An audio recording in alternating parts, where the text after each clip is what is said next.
En voz alta relatos presenta El testigo mudo de Agatha Christie. Capítulo 1. La dueña de Little Greenhouse. La señorita Arundel murió el 1 de mayo. Aunque la enfermedad fue breve, su muerte no causó mucha sorpresa en la pequeña ciudad de Market Basing, donde había vivido desde que era una muchacha de 16 años, porque, por una parte, Emily Arundel, la única superviviente de 5 hermanos, había rebasado ya los 70 y, por otra, había disfrutado de poca salud durante muchos años. Además, unos 18 meses atrás, había estado a punto de morir a causa de un ataque similar al que acabó con su existencia.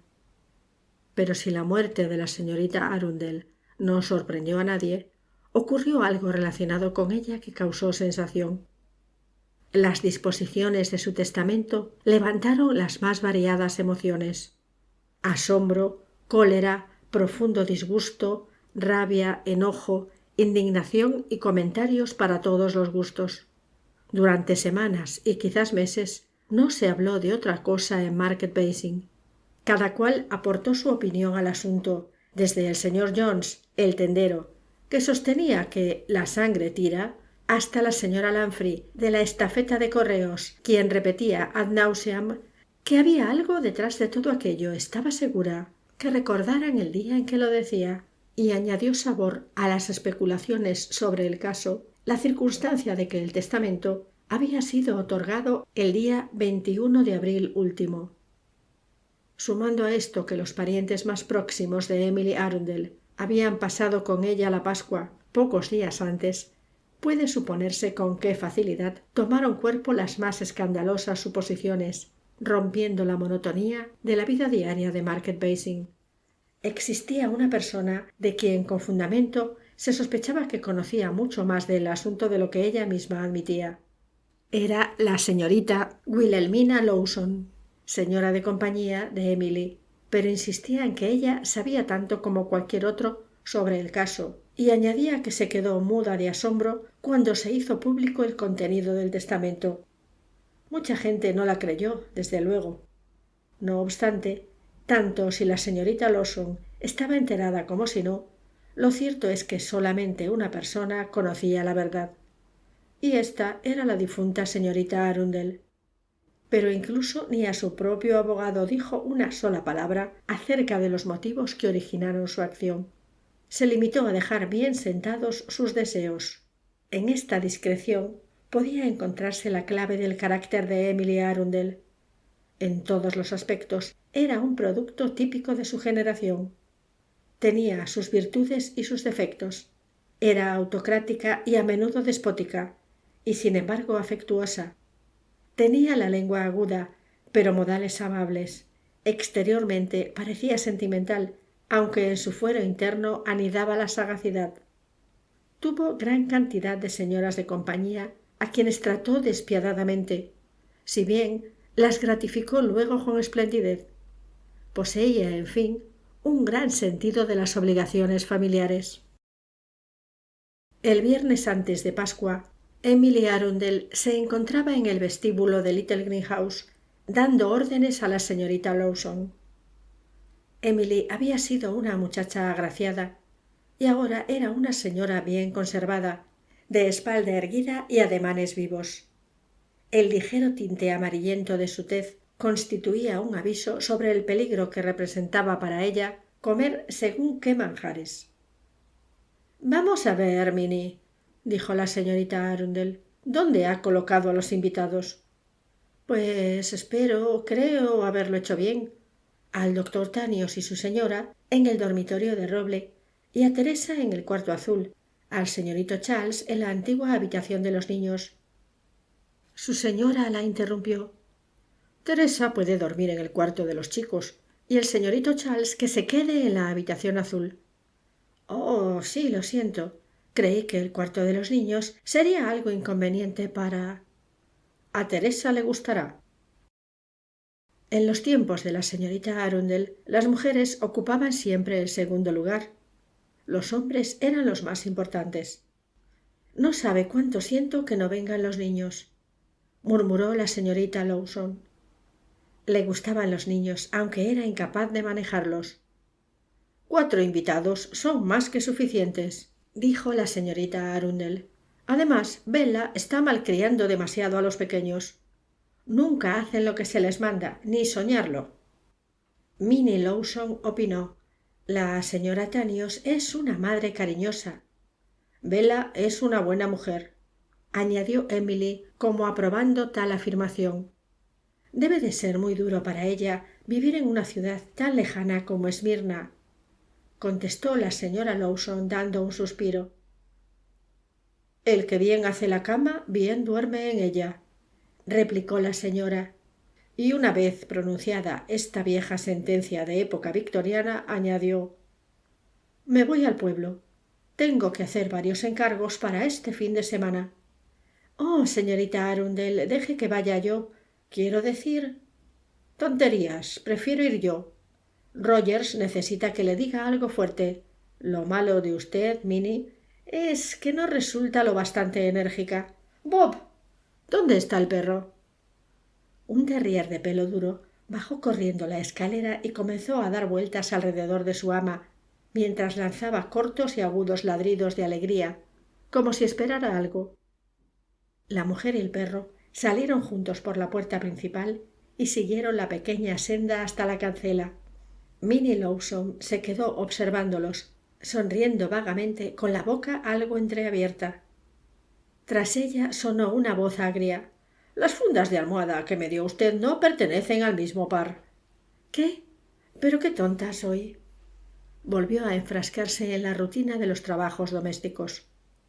Entretanto, Emily Arundel, acompañada de Bob, avanzaba con aire de reina por la calle principal de Market Basing.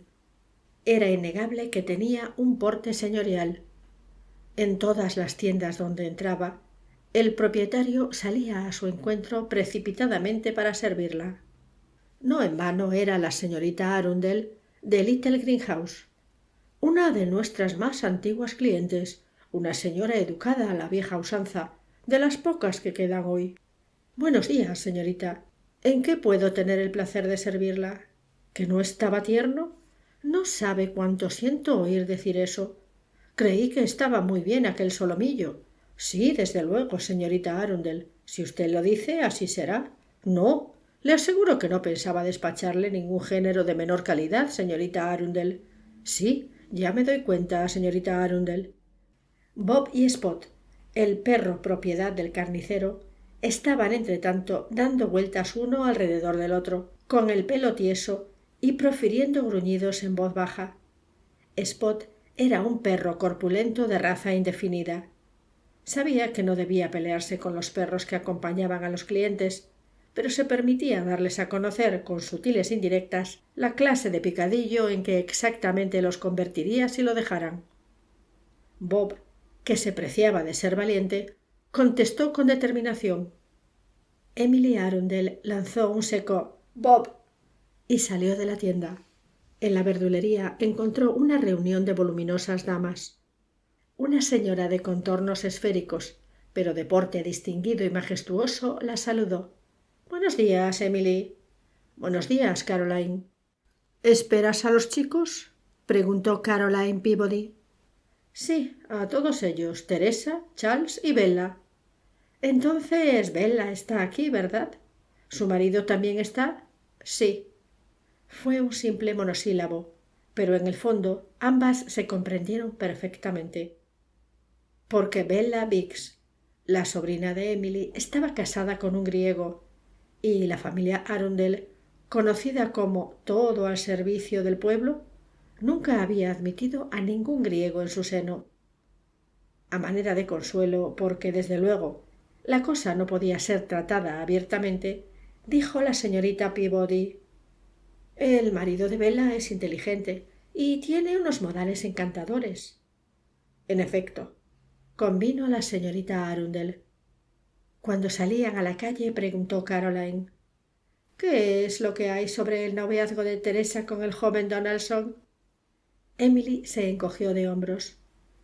«En la actualidad los jóvenes son muy especiales. Me temo que va a ser un noviazgo largo, es decir, si no surge algo. El muchacho no tiene ni un penique. Pero Teresa dispone de su propio dinero.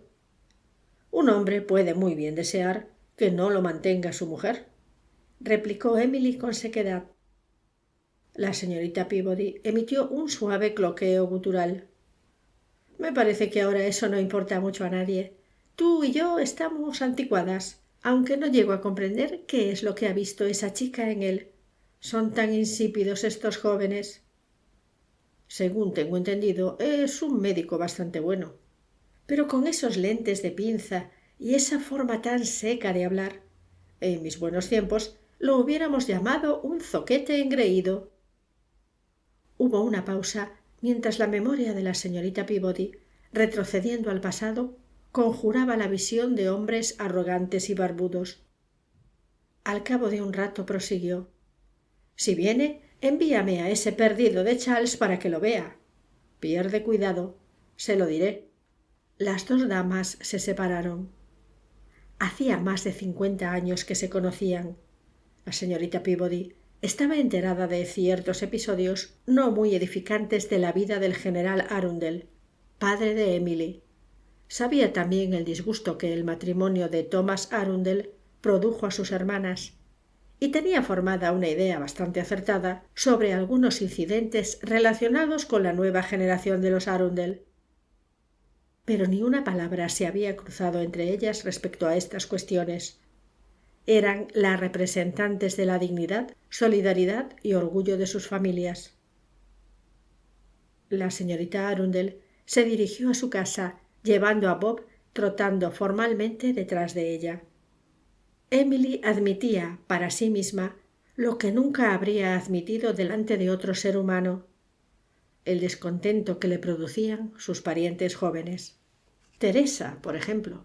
No hubo forma de controlar a Teresa desde que pudo disponer de su propio dinero cuando cumplió 21 años. Desde entonces, la muchacha había conseguido cierta notoriedad. Su fotografía aparecía a menudo en los periódicos. Pertenecía a una joven, brillante y atrevida pandilla de Londres. Organizaba extravagantes diversiones que en más de una ocasión terminaban en alguna comisaría de policía. No era esta la clase de popularidad que Emily aprobaba para una Arundel. De hecho, le disgustaba, casi en forma general, la manera de vivir de Teresa. Por lo que se refería al noviazgo de la muchacha, estaba verdaderamente confusa. Por una parte, no podía considerar a un médico principiante como Donaldson lo bastante buen partido para una Arundel, y por otra, estaba segura de que Teresa era la esposa menos indicada para un apacible médico pueblerino. Sin darse cuenta, sus pensamientos se dirigieron a Bella. A esta sí que era difícil encontrarle una falta. Era una mujer íntegra, altamente ejemplar en su conducta y extremadamente aburrida. A pesar de todo ello, no podía aprobar por completo su forma de ser, porque se había casado con un extranjero, y no tan solo extranjero, sino griego.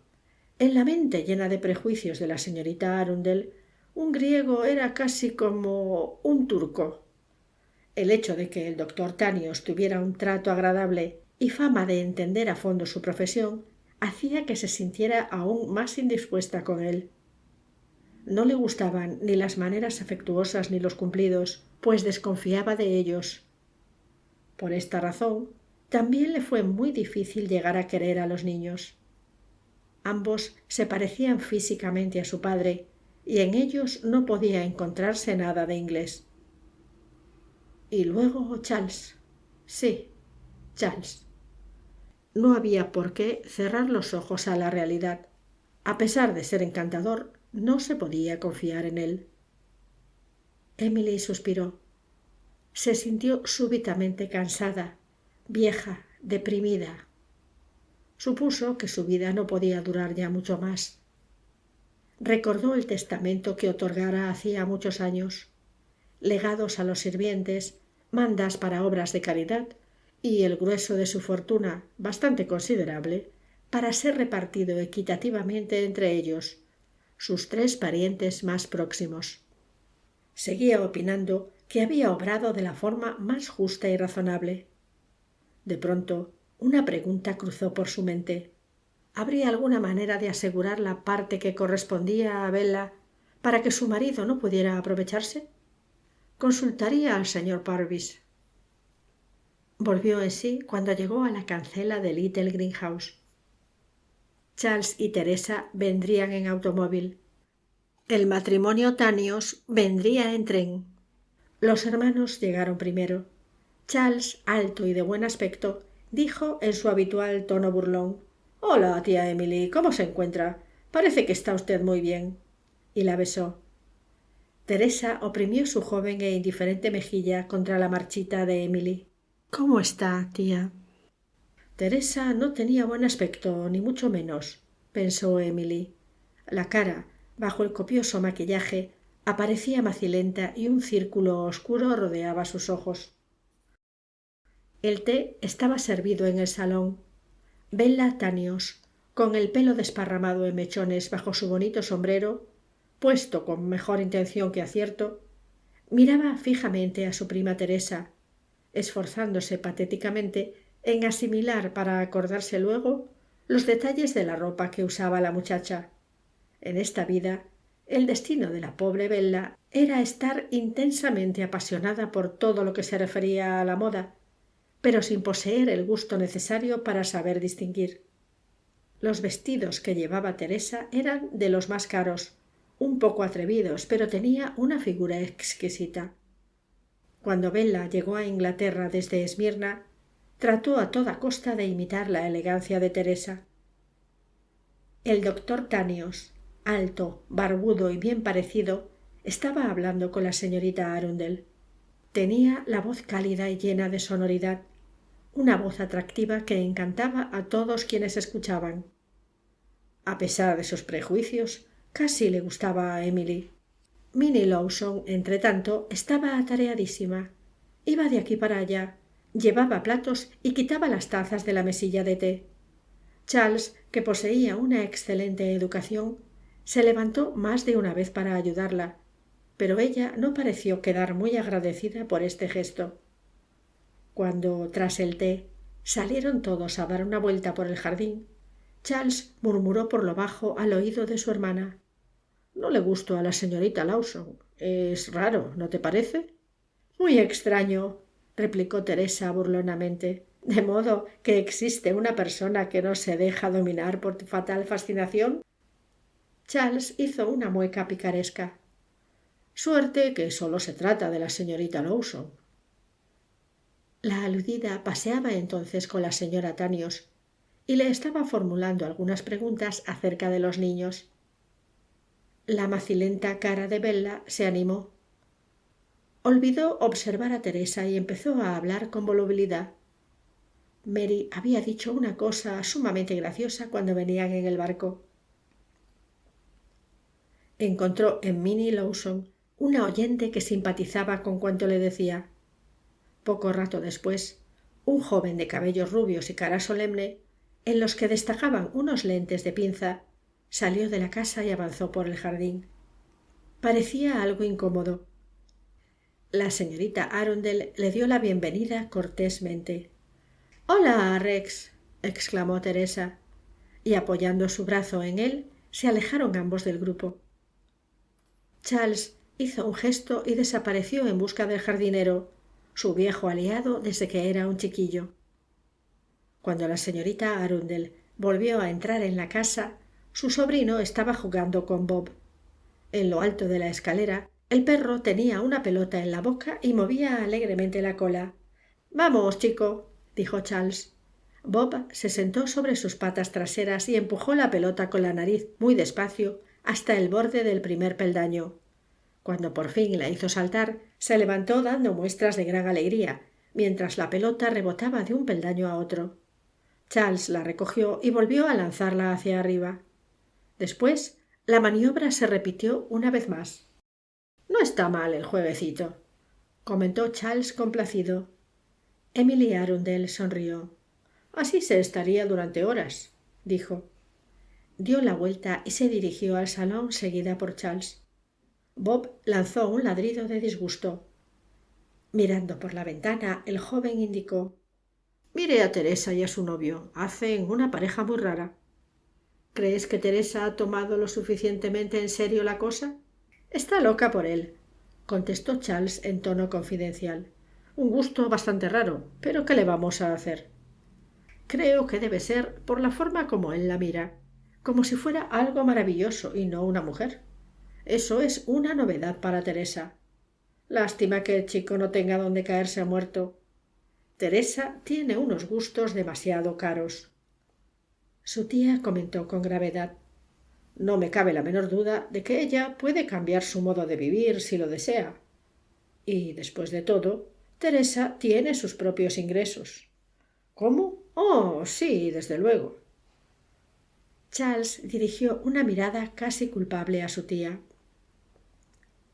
Por la noche, cuando todos estaban reunidos en el salón esperando a que se sirviera la cena, se oyó un gran estrépito en la escalera. Charles entró al cabo de un momento con la cara sofocada. «Lo siento, tía Emily, ¿llego tarde? Ese perro casi me hace dar el más espantoso de los batacazos. Se ha dejado la pelota en lo alto de la escalera». «¡Qué perrito más descuidado!», exclamó la señorita Lawson inclinándose hacia Bob. El perro la miró con desdén y volvió la cabeza hacia el otro lado. «Ya sabe que lo ha hecho otras veces», dijo la señorita Arundel. «Es verdaderamente peligroso. Minnie, vaya a buscar la pelota y guárdela bien». La señorita Lawson se apresuró a cumplir la orden. El doctor Tanios monopolizó la conversación durante casi todo el tiempo que duró la cena. Contó divertidas anécdotas de su vida en Esmirna. Era todavía muy temprano cuando se disolvió la reunión y cada uno se dirigió a su dormitorio.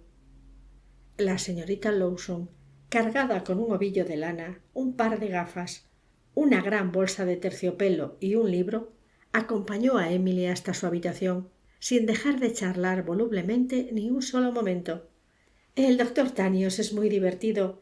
Una de esas compañías que no cansan. No es que me preocupe gran cosa por ese modo de vivir. Supongo que cada uno se arregla como puede. Pero la leche de cabra tiene un sabor tan desagradable». «No sea tonta, Minnie», interrumpió su señora. «Dígale a Ellen que me llame a las 6:30». «Desde luego, señorita Arundel. Le dije que no preparara té, aunque no creo que eso sea aconsejable. Como usted ya sabe, el vicario de Southbridge, que es uno de los hombres más escrupulosos que conozco, me dijo claramente que no había necesidad de ayunar». Una vez más, Emily la interrumpió con notoria sequedad. «Nunca he tomado nada antes del servicio matutino y no voy a empezar ahora. Usted puede hacer lo que le parezca». «Oh, no, no quise decir. Estoy segura».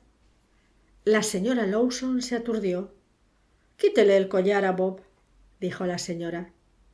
La mujer se apresuró a obedecer y, tratando de congraciarse, dijo: «¡Qué velada tan agradable!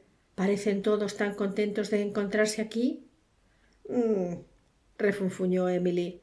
«Están aquí para ver lo que pueden sacarme». «Oh, no diga eso, señorita Arundel». «Mire, Minnie, sepa usted que yo no soy tonta. Solo me pregunto quién de ellos empezará a pedir primero». No tuvo que esperar mucho para salir de dudas. Ella y la señorita Lawson volvieron del servicio matutino poco después de las 9 de la mañana. El doctor Tanios y su esposa estaban en el comedor, pero no había trazas de los hermanos Arundel. Después de desayunar, cuando el matrimonio se retiró, Emily se ocupó de anotar varias cuentas en una libreta. Cerca de las 10 entró Charles. «Siento haber llegado tarde, tía Emily. Teresa no se encuentra bien. No ha podido pegar ojo en toda la noche». «A las 10:30 se quita la mesa del desayuno», replicó la señorita Arundel. «Ya sé que está de moda no tener ninguna consideración con los sirvientes, pero en mi caso no ocurre eso». «Bravo, ese es el verdadero espíritu señorial». Charles procuró atemperarse al humor de su tía y tomó asiento a su lado.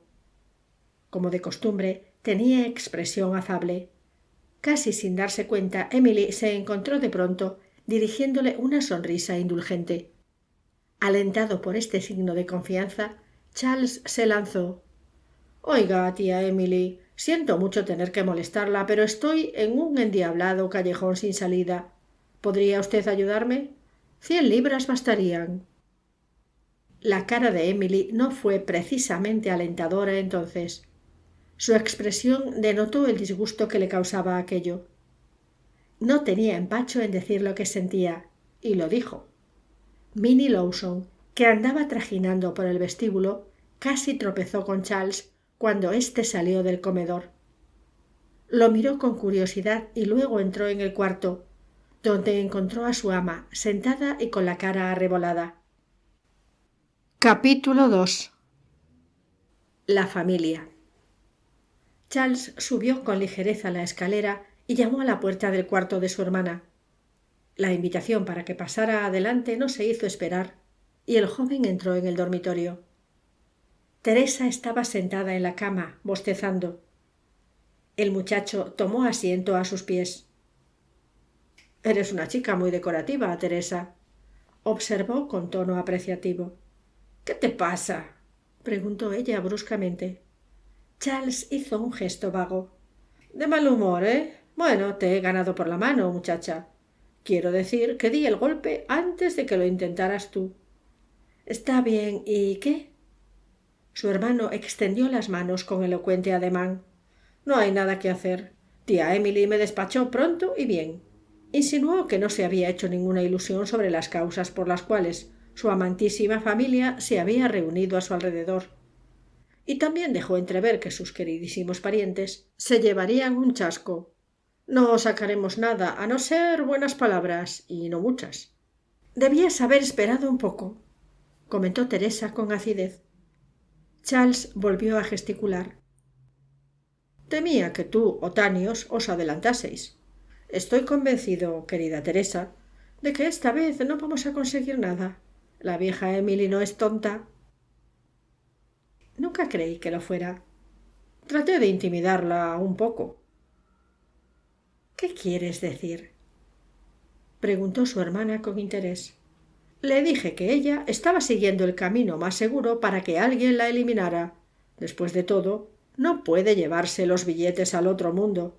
¿Por qué no reparte unos pocos? Eres un loco, Charles». «No lo creas. Tengo algo de psicólogo. No es conveniente irle con lloros a la vieja. Prefiere que vayas derecho al grano. Al fin y al cabo le hablé con sentido común. Conseguiremos el dinero cuando se muera, ¿no es eso? Pues entonces podría repartir un poco por adelantado. De otra forma, la tentación de quitarla de en medio puede hacerse irresistible». «¿Comprendió ella lo que querías decir?», preguntó Teresa mientras sus bien dibujados labios se plegaban desdeñosamente. «No estoy seguro. No quiso admitir mi punto de vista. Se limitó, un tanto despreciativamente, a darme las gracias por mi aviso, indicándome que sabría cuidar de sí misma. «Bueno», le dije yo, «ya la he avisado». «Lo tendré en cuenta», contestó ella. «En realidad, Charles, eres un loco rematado», dijo Teresa con voz colérica. «Maldita sea, Teresa, estoy un poco apurado. La vieja se limitó simplemente a darle vueltas al asunto. Apuesto cualquier cosa a que no gasta ni la 10ª parte de sus rentas y, de todas formas, ¿en qué iba a gastarlas? Y aquí nos tienes, jóvenes y capaces de gozar de la vida, lo cual no impide que tía Emily sea capaz de vivir 100 años. Yo necesito divertirme ahora, y tú también». Teresa asintió mientras comentaba en voz baja. «No pueden comprender. Los viejos no pueden. No saben lo que es vivir». Ambos hermanos guardaron silencio durante unos minutos. Charles se levantó. «Bueno, querida, te deseo más suerte que la que he tenido yo, aunque dudo que la tengas». «Cuento con Rex para que me ayude. Si consigo que tía Emily se dé cuenta de lo mucho que vale y de lo importantísimo que es proporcionarle una ocasión para que evite convertirse en un rutinario médico rural. Oh, Charles, unos pocos miles, justamente ahora, significarían tanto para nuestras vidas». «Espero que lo consigas, pero no creo que tengas éxito. Has dilapidado un considerable capital en poco tiempo, gracias a la vida tan divertida que has llevado». Oye, Teresa, ¿crees que Bella o su marido lograrán algo? No creo que el dinero le proporcionase nada bueno a Bella. Parece siempre un saco de andrajos y sus gustos son puramente domésticos. Está bien, dijo Charles, pero supongo que necesitará algunas cosas para sus antipáticos hijos. Colegios, lecciones de música, etc. Y no es solo responsabilidad de Bella, también Tanios. Apuesto a que mete la nariz en el dinero. Fíate de un griego. ¿Sabías que gastó casi todo el dinero de Bella? Especuló con él y lo perdió. ¿Supones que conseguirá algo de la vieja? No, si puedo evitarlo, replicó el joven. Salió del cuarto y descendió la escalera. Bob estaba en el vestíbulo y se dirigió alegremente hacia Charles. El muchacho le caía bien a los perros. El terrier corrió hacia la puerta del salón, se volvió y miró al recién llegado. ¿Qué quieres? Dijo Charles. Bob movió la cola y miró fijamente los cajones del escritorio, mientras profería un gruñido de súplica. ¿Quieres algo de ahí dentro? Charles abrió el cajón superior y levantó expresivamente el ceño. Vaya, vaya, exclamó. En un rincón se veía un pequeño montón de billetes. Los cogió y contó por encima su total. Haciendo un leve gesto, sacó 3 billetes de 1 libra y 2 de 10 chelines, guardándoselos en el bolsillo. Luego dejó cuidadosamente el resto donde lo había encontrado. Esta ha sido una buena idea, Bob, dijo. Tu tío Charles ya tiene con qué cubrir los gastos.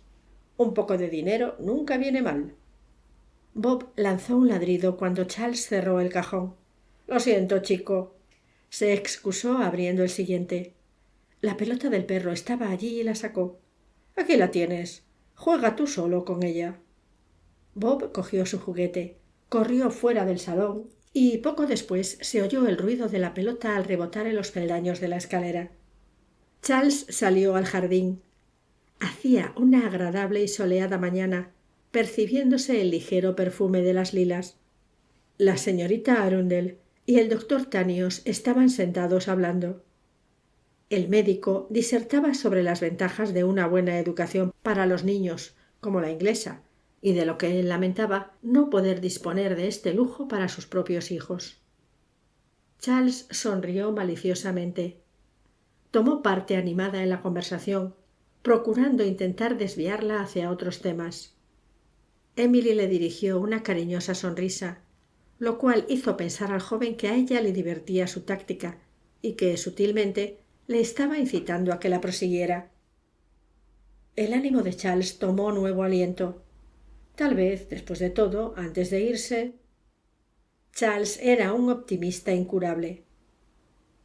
El doctor Donaldson llegó aquella tarde en su coche y se llevó a Teresa con objeto de dar un paseo hasta Worthing Abbey, uno de los lugares más pintorescos de la localidad. Una vez allí se adentraron en el bosque. Rex Donaldson relató a su novia con todo detalle las teorías sobre las que estaba trabajando y algunos de sus experimentos recientes. Ella entendía muy poco de todo aquello, pero sabía escuchar con naturalidad. «Qué inteligente es Rex y qué adorable resulta», pensó. Su novio se detuvo y dijo con aire de duda: «Me temo que todo esto sea música celestial para ti, Teresa». «Es muy interesante lo que dices, querido», replicó ella. «Sigue. Tomas sangres de unas cobayas infectadas y...» Donaldson prosiguió. Poco después, Teresa dijo mirándolo: «Tu trabajo representa mucho para ti, ¿verdad?»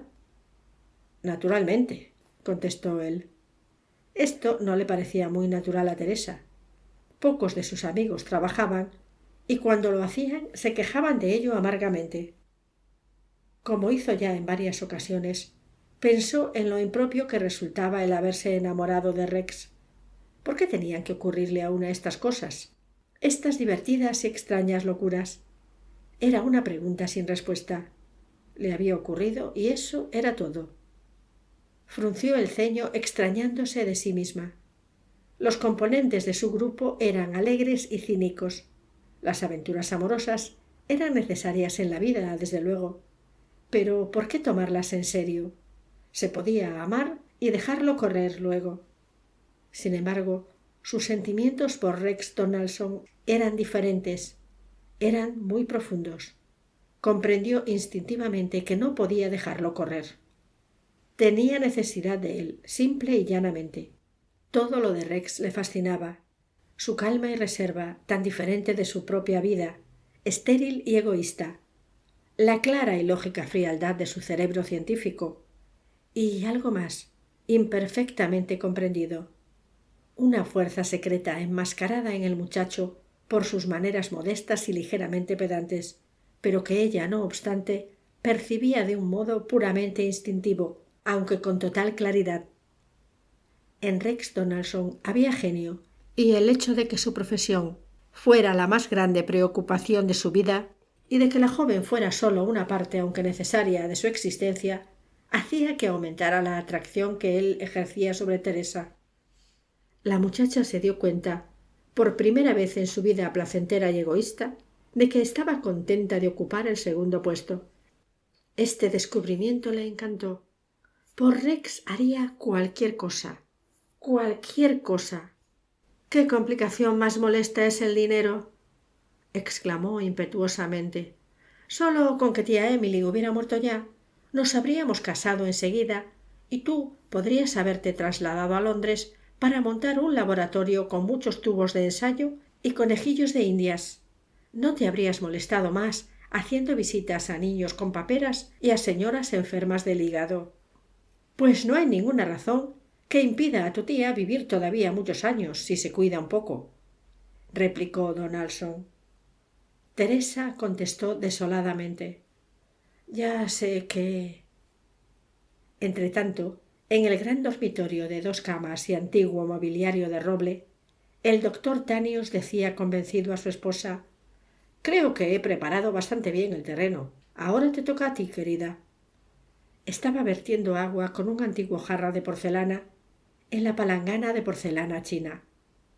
Bella, sentada frente al tocador, se maravillaba de que, a pesar de haberse peinado como Teresa, no tuviera su mismo aspecto. Pasó un momento antes de que contestara. —No creo que deba pedir dinero a tía Emily —dijo al fin—. No es solo por ti, Bella, es por los niños. Ya sabes que las cosas no nos han ido bien. Estaba vuelto de espaldas y no pudo ver la rápida mirada que ella le dirigió. Una mirada furtiva, encogida. Con suave obstinación, Bella continuó: —Es igual, creo que no. Tía Emily no es nada fácil de convencer. Puede ser generosa, pero no le gusta que le pidan nada. Tanios se acercó a su esposa mientras se secaba las manos. —Realmente, Bella, parece mentira que seas tan obstinada. Después de todo, ¿para qué hemos venido aquí? —Yo no —murmuró ella—. Nunca supuse que fuera para pedir dinero. Sin embargo, estás de acuerdo conmigo en que la única esperanza, si queremos educar adecuadamente a los niños, es que tu tía nos ayude. Bella no contestó. Se movió intranquila. Su cara mostraba la dulce y terca mirada que muchos y buenos maridos de mujeres estúpidas han conocido. —Tal vez tía Emily sugiera —dijo Bella—. Quizás, pero por ahora no veo señales de tal cosa. Si hubiéramos traído con nosotros a los niños —comentó la mujer—, tía Emily no hubiera dejado de ayudar a Mary con lo cariñosa que es, y Edward es tan inteligente y tan zalamero.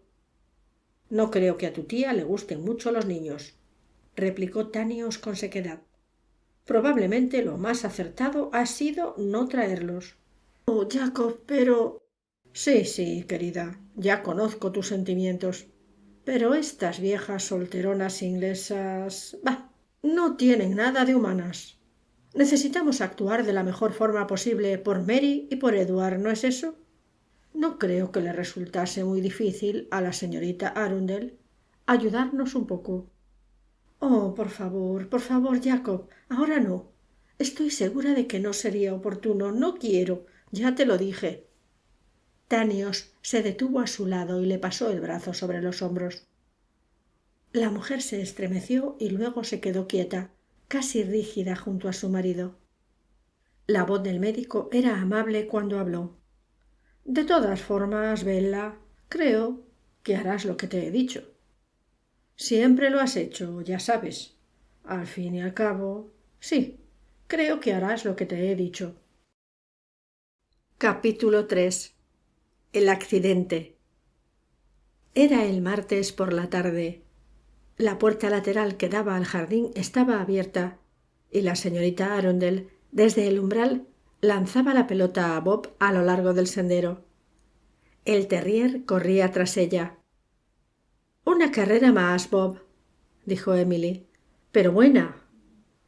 La pelota rodó otra vez por el jardín, con Bob trotando a toda velocidad en su persecución. La señorita Arundel se inclinó, recogió la pelota que el perro había dejado a sus pies y entró en la casa llevando a Bob pegado a los talones. Cerró la puerta y penetró en el salón seguida todavía del perro. Abrió el cajón del escritorio y dejó en él la pelota. En el reloj de la repisa de la chimenea eran las 6:30. «No vendrá mal un poco de descanso antes de la cena, Bob». Subió la escalera y se dirigió a su habitación. El perro la acompañó. Reposando en el gran canapé forrado de cretona floreada y con Bob a sus pies, la señorita Arundel suspiró. Se alegraba de que fuera martes y de que al día siguiente se fueran los invitados. No era que este fin de semana le hubiera descubierto alguna cosa que ella no supiera antes, pero lo había aprovechado para no olvidar lo que ya sabía. «Supongo que me estoy volviendo vieja», pensó, y luego, con un pequeño estremecimiento de sorpresa, «soy una vieja». Reposó con los ojos cerrados por espacio de media hora, hasta que Ellen, la doncella más antigua de la casa, trajo agua caliente. Se levantó e hizo sus preparativos para la cena. El doctor Donaldson tenía que cenar con ellos esa noche. Emily Arundel deseaba tener una oportunidad para estudiar al joven de cerca. Todavía le parecía algo increíble que la exótica Teresa quisiera casarse con aquel tieso y pedante muchacho. Asimismo, se le antojaba extraño que él, siendo como era, desease casarse con Teresa. Notó, a medida que avanzaba la velada, que no conseguiría conocer mejor a Donaldson. Era muy cortés, muy formal y, según pensó Emily, intensamente obstinado. En su interior reconoció que el juicio de la señorita Peabody era acertado. El pensamiento cruzó rápido por su cerebro. Había cosas mejores en nuestra juventud. Donaldson no tardó mucho en marcharse. A las 10 se levantó para despedirse. Emily Arundel anunció poco después que se iba a la cama. Subió a su habitación y los demás no tardaron en imitar su ejemplo. Aquella noche parecían todos cansados. La señorita Lawson se quedó abajo para llevar a cabo las últimas tareas del día. Abrió la puerta para que Bob diera su acostumbrado paseo nocturno, esparció el fuego de la chimenea, puso delante de ella el biombo protector y apartó la alfombra por si saltaba alguna chispa. Unos minutos después llegó casi sin aliento a la habitación de su señora. «Creo que no he olvidado nada», dijo, mientras dejaba el ovillo de lana, la bolsa de labor y un libro. «Espero que este libro le guste. La muchacha de la librería no tenía ninguno de los títulos que usted puso en la lista, pero me dijo que éste le gustará». «Esa chica es una tonta», comentó la señorita Arundel. «Sus gustos literarios son de los peores con los que jamás haya tropezado». «Qué lástima, no sabe cuánto lo siento. Quizá debí...» «No diga tonterías, la culpa no es suya», dijo Emily. Luego añadió con amabilidad: «Supongo que se habrá divertido esta tarde». La cara de Minnie Lawson se iluminó. Parecía mucho más joven. «Oh, sí, ha sido usted tan amable al darme permiso. He pasado un rato muy entretenido. Hemos hecho funcionar el grafómetro y ha escrito cosas muy interesantes. Hubo varios mensajes, Desde luego no es lo mismo que las sesiones de velador. Julia Tripp ha tenido grandes éxitos con la escritura automática. Varios mensajes de los que se fueron. Esto produce un sentimiento de gratitud. Que estas cosas las consienta. Su señora la interrumpió con una ligera sonrisa. Será mejor que no la oiga el vicario. Pero en realidad, señorita Arundel, yo estoy convencida de que en eso no puede haber equivocación. Me gustaría que el señor Lonsdale investigara el asunto. Me parece que es muy estrecho de miras quien condena una cosa antes de haberla visto.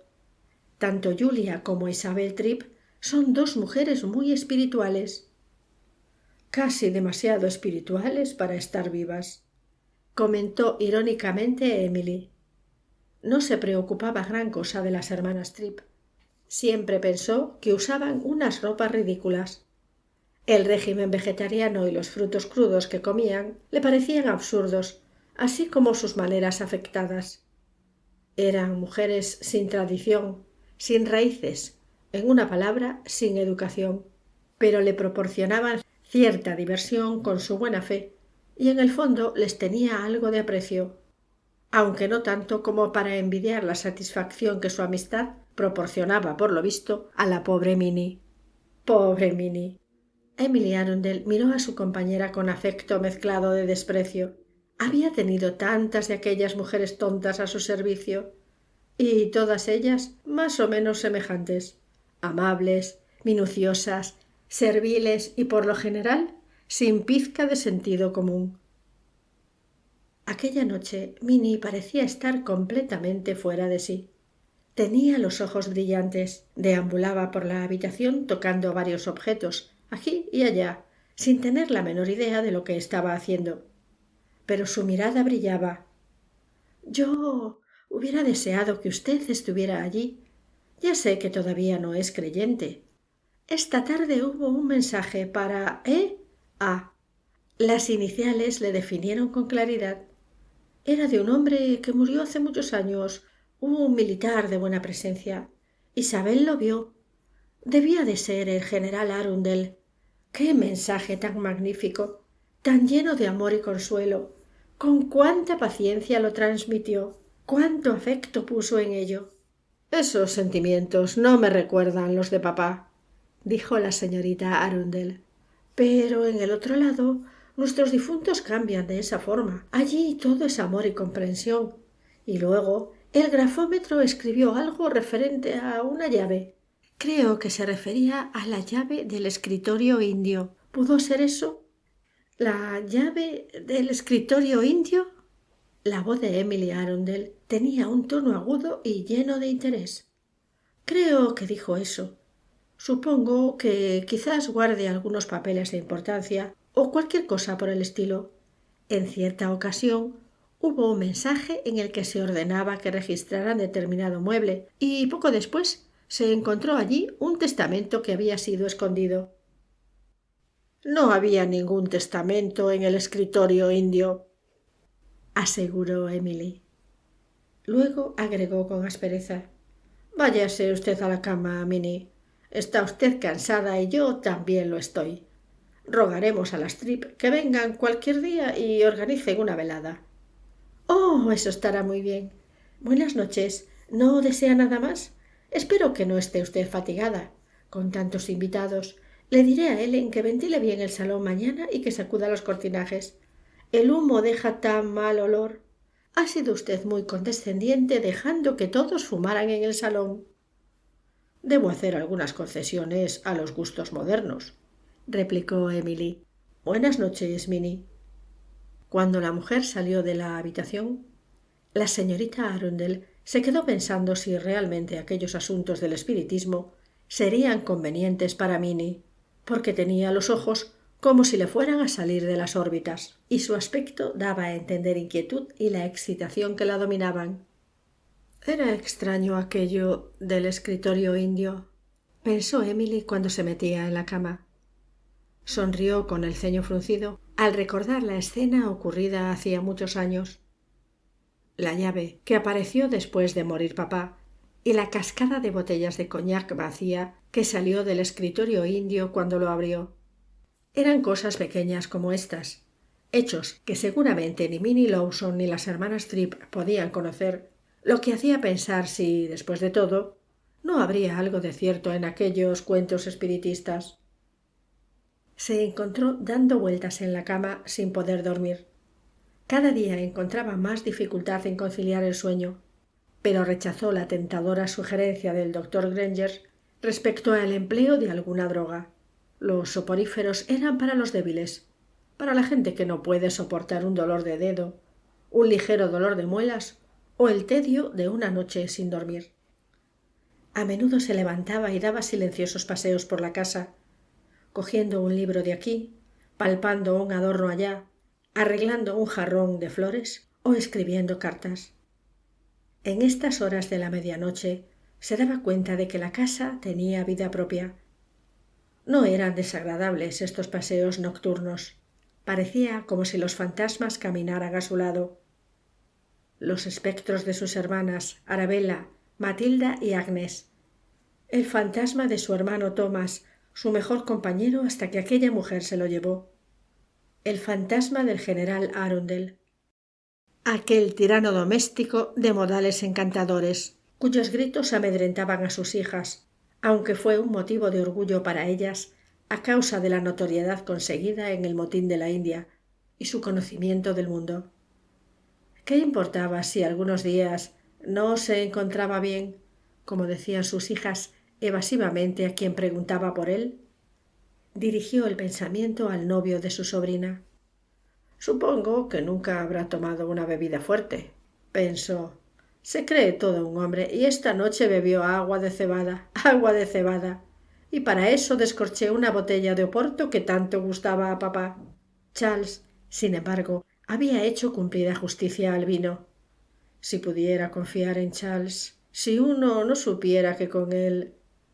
Sus pensamientos tomaron otros derroteros. Su mente pasó revista a los sucesos de aquel fin de semana. Algo le parecía vagamente molesto. Trató de alejar de sí las preocupaciones. No eran convenientes. Se incorporó sobre un codo y a la luz de la lamparilla que siempre ardía en la mesilla de noche, miró la hora. 1:00 de la madrugada, y nunca se había sentido más despierta que entonces. Saltó decidida de la cama y se puso las zapatillas y la bata. Bajaría al salón y comprobaría los libros de cuentas de la semana para tenerlos listos a la mañana siguiente, en la que tendría que pagar a los proveedores. Salió de su habitación como una sombra y se deslizó por el pasillo, donde una pequeña bombilla eléctrica estaba encendida durante toda la noche.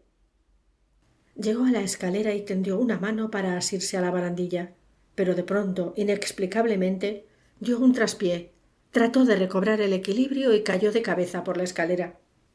El estrépito de la caída y el grito que dio Emily conmovieron el silencio en el que estaba sumida la casa, despertando a sus ocupantes. Se oyó el ruido de las puertas al abrirse y fueron encendiéndose las luces. La señorita Lawson se precipitó fuera de su habitación situada precisamente junto al comienzo de la escalera. Bajó corriendo y lanzando pequeños gritos de angustia. Uno a uno llegaron los demás. Charles bostezando, envuelto en un esplendoroso batín. Teresa luciendo una bata de seda oscura. Bella con un kimono azul marino y el pelo recogido en mechones con varios peines para conservar la ondulación. Aturdida y casi sin aliento, Emily Arundel parecía un confuso montón de ropa. Le dolían los hombros y un tobillo.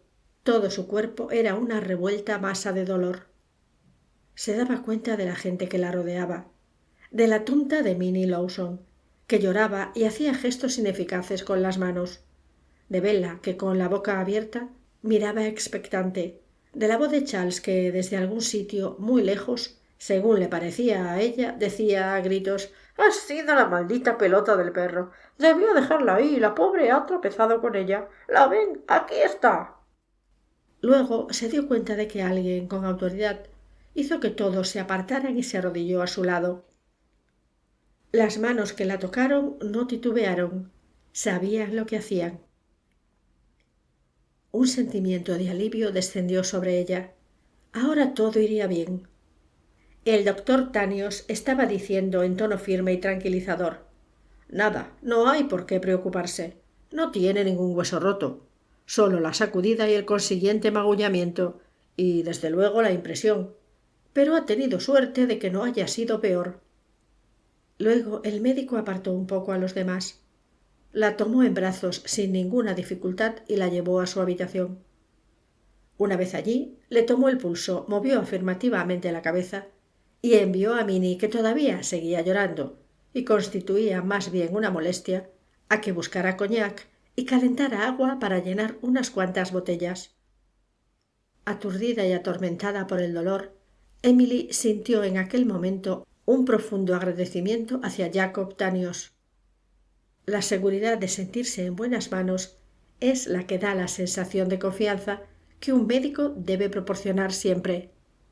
Había algo que no podía concretar, algo seguramente molesto, pero no podía pensar en ello ahora. Bebería lo que le daban y se dormiría como todos aconsejaban. Pero era seguro que había algo que no recordaba, alguien. Bueno, no debía pensar.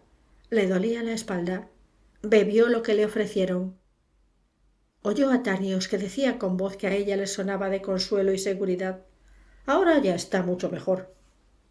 Un sonido que conocía muy bien la despertó. Un suave y apagado ladrido. Bob, pícaro Bob, estaba ladrando en la calle, frente a la puerta.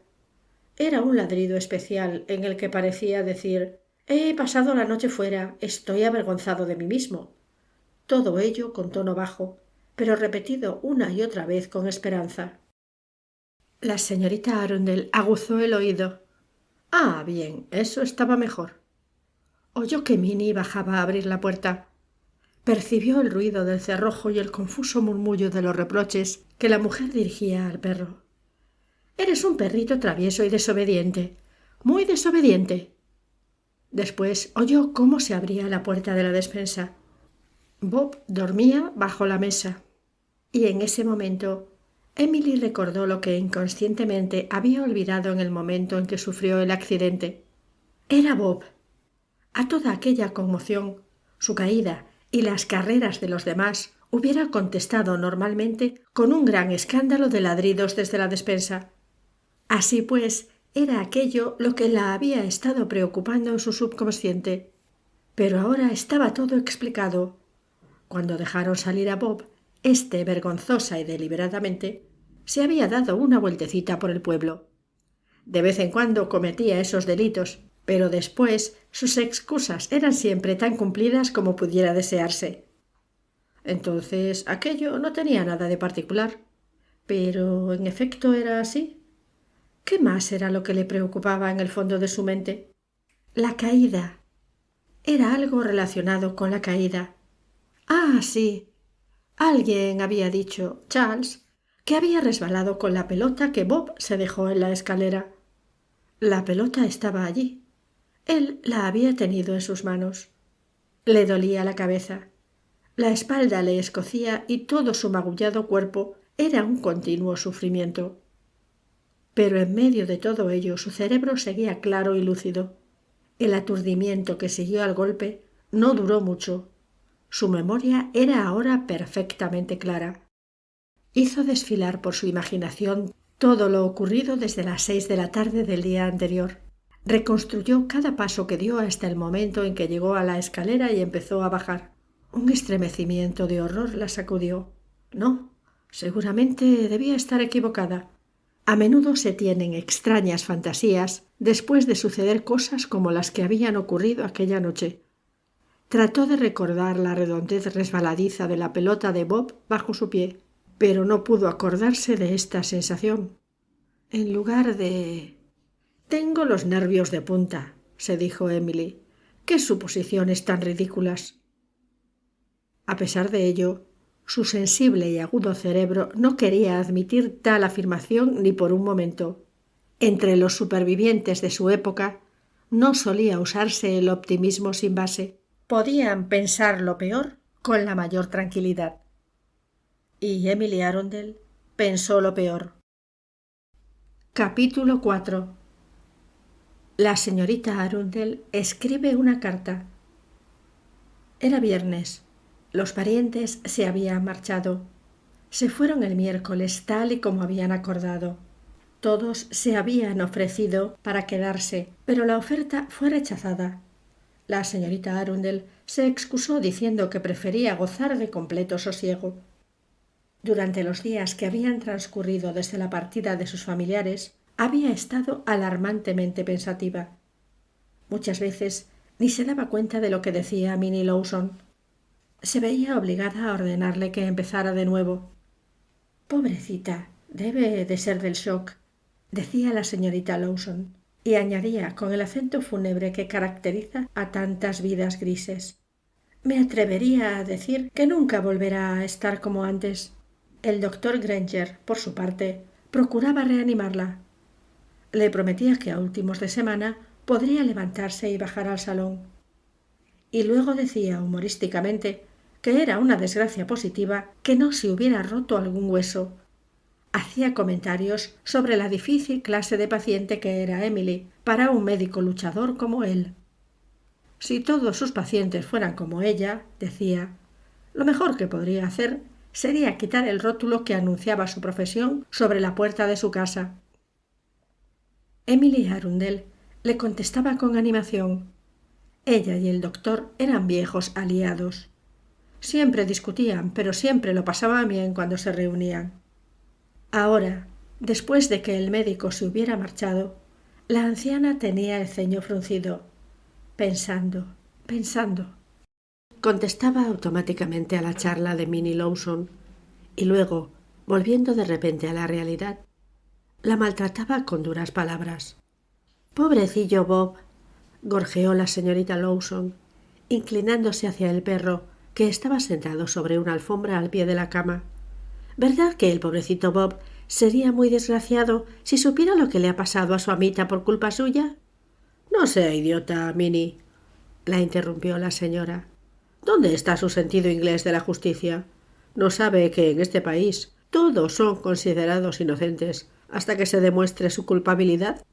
«Oh, pero ¿sabemos qué?» «No sabemos nada. Deje ya de andar por ahí. Deje de mover las cosas. ¿Tiene usted idea de cómo hay que comportarse en la habitación de un enfermo? Dígale a Ellen que venga». Emily la siguió con la mirada cuando salió del cuarto, reprochándose interiormente por la forma en que la trataba. Aunque Minnie estaba algo chiflada, procuraba hacerlo todo como mejor sabía. Después, su cara tomó el aspecto preocupado de antes. Se sentía desesperadamente desgraciada. Le desagradaba la inactividad en cualquier situación, con todo el vigor y las firmes creencias de su edad. Pero en las circunstancias actuales no podía decidir su forma de actuar. Había momentos en que desconfiaba de sus propias facultades y recuerdos sobre lo ocurrido, y no había nadie, absolutamente nadie, en quien poder confiar. Media hora después, cuando la señorita Lawson entró de puntillas en el dormitorio, llevando una taza de extracto de carne, quedó un tanto indecisa viendo que su señora tenía los ojos cerrados. Pero de pronto Emily pronunció dos palabras con tanta fuerza y decisión que Minnie casi dejó caer la taza. «¿Un cajón?», preguntó Minnie. «¿Ha dicho que necesita un cajón?» «Se está volviendo sorda. No he dicho nada sobre ningún cajón. Dije Mary Fox, la señora que conocí en Cheltenham el año pasado. Es la hermana de uno de los canónigos de la catedral de Exeter. Deme esa taza. Va a derramar su contenido en el plato. Y no camine de puntillas. No sabe usted lo irritante que resulta. Ahora vaya abajo y tráigame la guía telefónica de Londres. ¿Quiere que le busque el número? ¿O la dirección?» «Si quisiera que lo buscara, ya se lo hubiera dicho. Haga lo que le dije. Tráigala y prepáreme las cosas de escribir». La señorita Lawson obedeció. Cuando salía del dormitorio, Emily Arundel dijo de improviso: «Es usted buena persona, Minnie. No haga caso de mis gritos. Ladro, pero no muerdo. Es usted muy buena y muy paciente conmigo». La mujer salió con la cara sonrojada, mientras de sus labios brotaban palabras incoherentes. Sentada en la cama, Emily escribió una carta. La redactó cuidadosamente, haciendo largas pausas y subrayando gran número de palabras. Llenó el papel por ambas caras, porque se había educado en una escuela donde aprendió a no malgastarlo. Al fin, satisfecha, firmó y metió el pliego en un sobre en el que escribió un nombre. Luego tomó una nueva hoja. Esta vez escribió la carta de un tirón y después de haberla repasado y borrado algunas palabras, la copió en una hoja limpia. Volvió a leer lo que había escrito y, satisfecha de haber expresado sus pensamientos, metió esta nueva carta en un sobre y lo dirigió a William Purvis, caballero, señores Purvis, Charlesworth y Purvis, procuradores, Harchester. Tomó otra vez el sobre que había escrito anteriormente, el cual estaba dirigido a Monsieur Hércules Poirot. Abrió la guía telefónica y, después de encontrar la dirección, la añadió bajo su nombre. Se oyó un golpecito en la puerta. La señorita Arundel escondió apresuradamente el sobre que tenía en la mano, es decir, el que acababa de dirigir a Hércules Poirot, bajo la tapa de la carpeta en que había estado escribiendo las dos mencionadas epístolas. No tenía intención de despertar la curiosidad de Minnie. Era demasiado fisgona. «Pase», dijo al mismo tiempo que se recostaba en los almohadones con gesto de alivio. Había tomado medidas para enfrentarse a la situación. Capítulo 5. Hércules Poirot recibe una carta. Los hechos que acabo de relatar no llegaron a mi conocimiento hasta mucho tiempo después de haber sucedido, pero interrogando a varios miembros de la familia por separado, creo que conseguí un resultado bastante fiel de lo ocurrido. Tanto Poirot como yo no nos vimos envueltos en el asunto hasta que mi amigo recibió la carta de la señorita Arundel. Recuerdo muy bien aquel día. Era una mañana calurosa y sin viento, hacia finales de junio. Poirot seguía una rutina peculiar para abrir el correo que recibía por la mañana. Tomaba cada uno de los sobres, los escudriñaba cuidadosamente y luego los abría con limpieza usando el abrecartas. Repasaba el contenido y además colocaba la carta en uno de los 4 montoncitos que iba formando al lado de la chocolatera. Poirot bebía siempre chocolate en el desayuno, una costumbre bastante original, y todo esto lo hacía con la regularidad de una máquina. Así es que la menor interrupción de su ritmo llamaba inmediatamente la atención de quien estuviera a su lado. Yo estaba situado cerca de la ventana, mirando el tránsito callejero. Hacía poco que había vuelto de Argentina, y era algo particularmente agradable para mí el encontrarme una vez más rodeado por el ajetreo cotidiano del inmenso Londres. Volvió la cabeza y dije, mientras sonreía: «Oiga, Poirot, yo, el modesto Watson, voy a aventurar una deducción». «Encantado, mi querido amigo. ¿Qué es ello?» Adopté una actitud adecuada y luego dije pomposamente: «Usted ha recibido esta mañana una carta de particular interés. En realidad es usted Sherlock Holmes. Sí, está usted en lo cierto». Reí de buena gana. «Ya ve que conozco sus métodos, Poirot. Si se determina a leer detenidamente una carta por 2 veces, es seguro que reúne un interés especial para usted. Juzgue por sí mismo, Hastings». Sonriendo, mi amigo me tendió la carta en cuestión. La tomé con no poco interés, pero inmediatamente hice un ligero gesto de sorpresa. Estaba escrita con un estilo de caligrafía pasado de moda y, además, ocupaba ambas caras de una misma hoja de papel. «¿Debo leer todo esto, Poirot?», pregunté.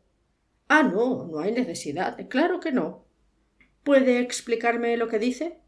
«Preferiría que formara usted su propio juicio, pero no lo haga si le molesta». «No, no. Deseo saber de qué se trata», protesté. Mi amigo comentó: «Difícilmente podrá sacar nada en claro. En realidad, la carta no dice nada en concreto». Considerando que esto era una exageración, me enfrasqué sin más contemplaciones en la lectura de la misiva. «Monsieur Hércules Poirot. Apreciado señor, Después de muchas dudas e indecisiones, le escribo. La última palabra estaba tachada y la carta proseguía. Me he decidido a escribirle con la esperanza de que le será posible ayudarme en un asunto de naturaleza estrictamente privada.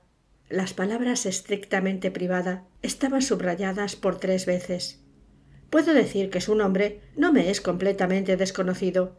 Me lo dio a conocer una tal señorita Fox de Exeter. Y aunque ella no tenía el gusto de conocerle a usted en persona, dijo que la hermana de su cuñado, cuyo nombre, sintiéndolo mucho, no puedo recordar, se había referido a la amabilidad y discreción de usted con los más encomiásticos términos. Estas 2 últimas palabras subrayadas. No traté de averiguar, desde luego, la naturaleza, subrayado, de la investigación que llevó usted a cabo por cuenta de dicha señora, pero por lo que pude deducir de las manifestaciones de la señorita Fox, se trataba de un asunto difícil y confidencial. Las 4 últimas palabras estaban subrayadas con trazo grueso. Interrumpí la laboriosa tarea de descifrar la enrevesada caligrafía. ¿Debo seguir, Poirot? Pregunté. ¿Es que alguna vez trata esa señora de la cuestión fundamental? Continúe, mon ami. Paciencia. Paciencia, refunfuñé. Es exactamente igual que si una araña hubiera caído en un tintero y se hubiera paseado luego sobre la hoja de papel. Recuerdo que mi tía, abuela Mary, tenía una escritura parecida a esta. Proseguí la lectura. En mi presente dilema se me ha ocurrido que usted podría hacerse cargo de las investigaciones necesarias que preciso se lleven a cabo. El asunto es de tal especie, como comprenderá usted enseguida, que requiere la máxima de las discreciones, aunque desde luego puedo estar completamente equivocada, lo cual deseo sinceramente y ruego, subrayado por 2 veces, que suceda así. Una se encuentra a veces dispuesta a atribuir demasiado significado a hechos que pueden explicarse naturalmente. ¿Todavía no ha terminado una hoja? Murmuré perplejo. Poirot dijo: No, no. Esto no parece tener sentido. ¿Qué es lo que quiere decir esa mujer? Continúe toujours.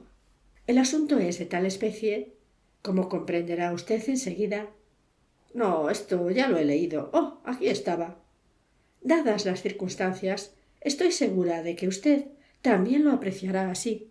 Me es completamente imposible consultar a nadie en Market Basing. Miré el encabezamiento de la carta, en el que constaba la dirección íntegra: Little Green House, Market Basing, Berks. Pero al mismo tiempo comprenderá usted, como es natural, que me siento intranquila. Esta última palabra subrayada. Durante los últimos días he estado reprochándome el ser imaginativa en exceso. Subrayado 3 veces. Pero solo he conseguido que mis preocupaciones aumentaran. Puede ser que esté atribuyendo demasiada importancia a lo que, después de todo, es una bagatela. Subrayado 2 veces. Pero persiste mi intranquilidad. Creo que, en definitiva, debo hacer lo necesario para que mi pensamiento deje de preocuparse por este asunto, porque, realmente, pesa sobre mi conciencia y afecta a mi salud. Aparte, como es lógico, de la difícil posición en que me coloca el no poder decir nada a nadie, subrayado con trazo grueso. Con su conocimiento de estas cosas, puede usted decir que todo esto no es sino agua de borrajas. Lo sucedido puede tener perfectamente la más inocente de las explicaciones. Inocente subrayado.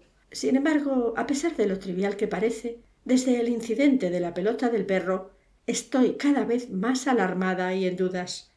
Por lo tanto, agradeceré sus opiniones y consejos sobre el particular. Estoy segura de que eso me quitará un gran peso de mi conciencia. Quizá tenga usted la amabilidad de decirme a cuánto ascienden sus honorarios y qué es lo que debo hacer en este asunto. Vuelvo a insistir en que nadie conoce nada sobre el particular.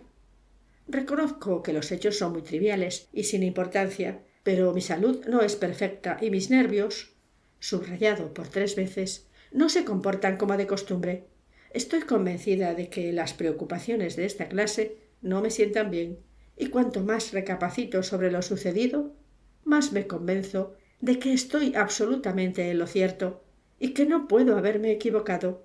Desde luego no pienso en absoluto decir nada a nadie. Subrayado.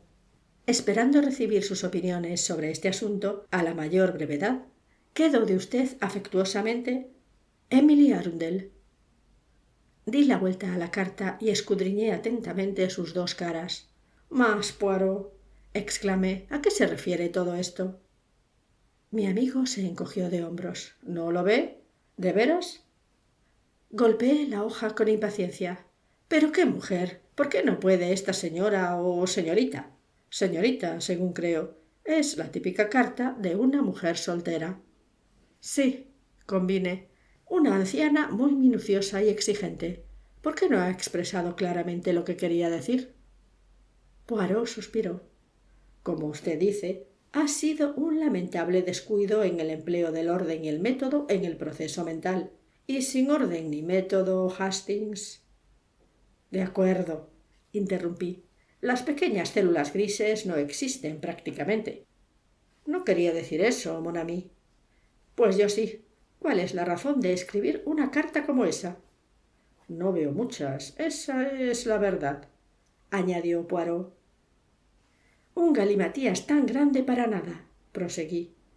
«Posiblemente algo asustó a su perro faldero, bien sea un perrillo asmático o un pequinés escandaloso». Miré con curiosidad a mi amigo.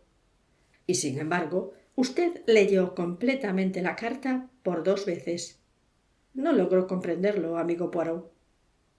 El detective sonrió. «De acuerdo, usted la hubiera enviado directamente a la papelera». «Me temo que sí», dije, volviendo a mirar la carta con el ceño fruncido. «Supongo que estaré ofuscado, como de costumbre, pero no puedo ver nada interesante en ella.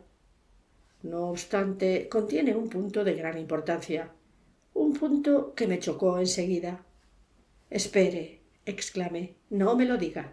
Déjeme ver si lo descubro yo mismo». Quizás fue una chiquillada por mi parte.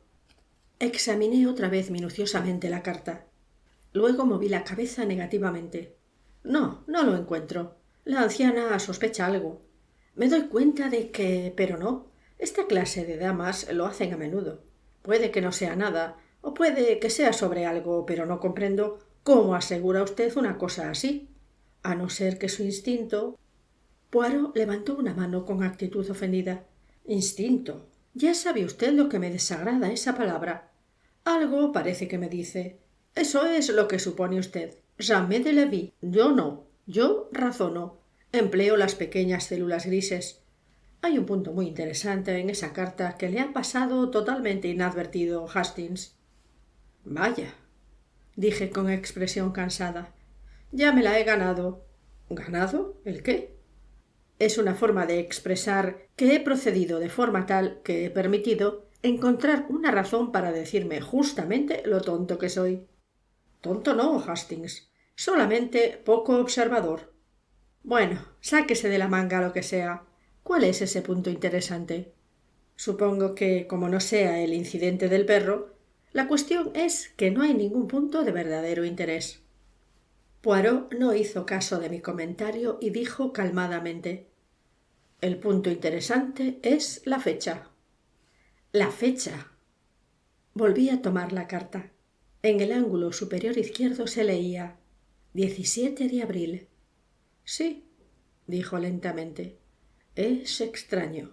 17 de abril. Y hoy estamos a 28 de junio. C'est curieux, ¿n'est pas? Hace ya más de 2 meses». Moví la cabeza con aire de duda. «Seguramente eso no significa nada. Un error. Quería escribir junio y puso abril». Aun admitiendo eso, la carta se hubiera retrasado 10 o 12 días. Una cosa muy rara. Pero, desde luego, usted está equivocado. Fíjese en el color de la tinta. Esta carta fue escrita hace más de 10 días, ¿no? La fecha es, sin duda, 17 de abril. ¿Por qué no se cursó esta carta?» Me encogí de hombros. «Eso tiene fácil explicación. La señora cambió de opinión. Entonces, ¿por qué no la destruyó?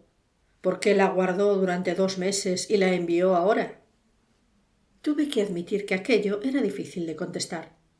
De hecho, no podía imaginar ninguna respuesta realmente satisfactoria, así que me limité a mover negativamente la cabeza y callarme. Poirot asintió con gravedad. Ya ve usted, es un detalle, sí, decididamente es un detalle muy curioso. Se dirigió al escritorio y tomó una pluma. ¿Va a contestar? Pregunté. Oui, mon ami. El silencio reinó en el cuarto, roto solo por el roce de la pluma que Poirot deslizaba sobre el papel. Era una mañana calurosa, sin un soplo de aire. Un fuerte olor a polvo de asfalto entraba por la ventana. Poirot se levantó al fin con la carta terminada en la mano. Abrió un cajón y sacó un estuche cuadrado. Extrajo un sello de correos que mojó en una esponja y se dispuso a pegarlo en el sobre. Pero de pronto se detuvo, con el sello en la mano, moviendo la cabeza con decisión. «No», exclamó, «en esto me he equivocado». Rasgó en dos trozos el sobre y lo tiró a la papelera.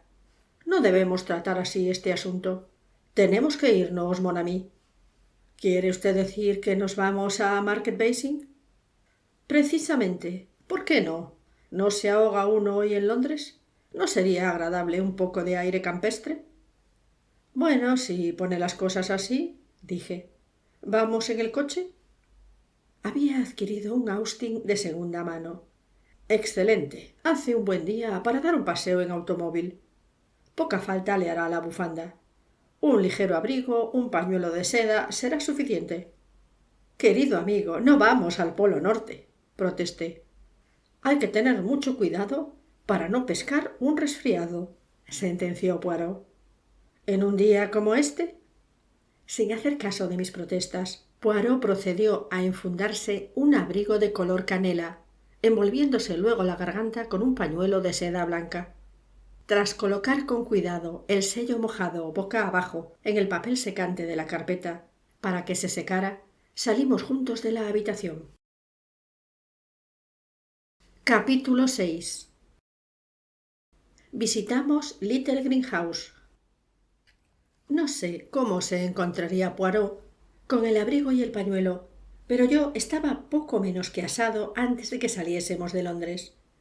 Un coche descapotable en pleno tráfico dista mucho de ser un sitio fresco en un caluroso día de verano. Sin embargo, una vez dejamos atrás la ciudad y hubimos circulado un poco por la gran autopista del oeste, me sentí mucho mejor. La excursión duró cerca de hora y media, y eran casi las 12 cuando llegamos al pequeño pueblo de Market Basing. Primitivamente estaba situado al borde de la carretera principal, pero ahora una desviación de la autopista lo había dejado a unas 3 millas de la corriente principal del tráfico. Su única calle amplia y la gran plaza del mercado parecían decir: «En tiempos fui un pueblo importante, y para cualquier persona con sentido común y educación, sigo siendo el mismo. Dejad que ese mundo apresurado se deslice por la nueva autopista. Yo fui construido para durar muchos años, en aquellos tiempos en que la solidez y la belleza iban de la mano». Había un aparcamiento en mitad de la gran plaza, aunque solo unos pocos coches lo ocupaban.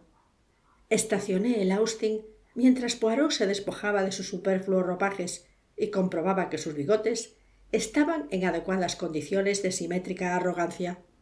Con esto estuvimos listos para actuar. Por una rara casualidad, nuestra primera tentativa para orientarnos no tuvo la respuesta acostumbrada. «Lo siento, soy forastero». Según parecía, eso daba a entender que no había forasteros en Market Basing. Esta fue la impresión que sacamos. Ya me había dado cuenta de que Poirot y yo mismo, pero especialmente Poirot, teníamos que llamar la atención. Destacábamos forzosamente sobre el fondo apacible de aquel viejo pueblo inglés, firmemente agarrado a sus tradiciones. «Little Greenhouse». El hombre corpulento y con ojos bovinos nos examinó con aspecto pensativo. «Sigan derechos por la calle mayor, no pueden perderse. A la izquierda. No hay ningún letrero en la cancela, pero es el primer edificio grande después del banco». «No pueden equivocarse», repitió. Nos siguió con la mirada mientras emprendíamos el camino. «Válgame Dios», me quejé.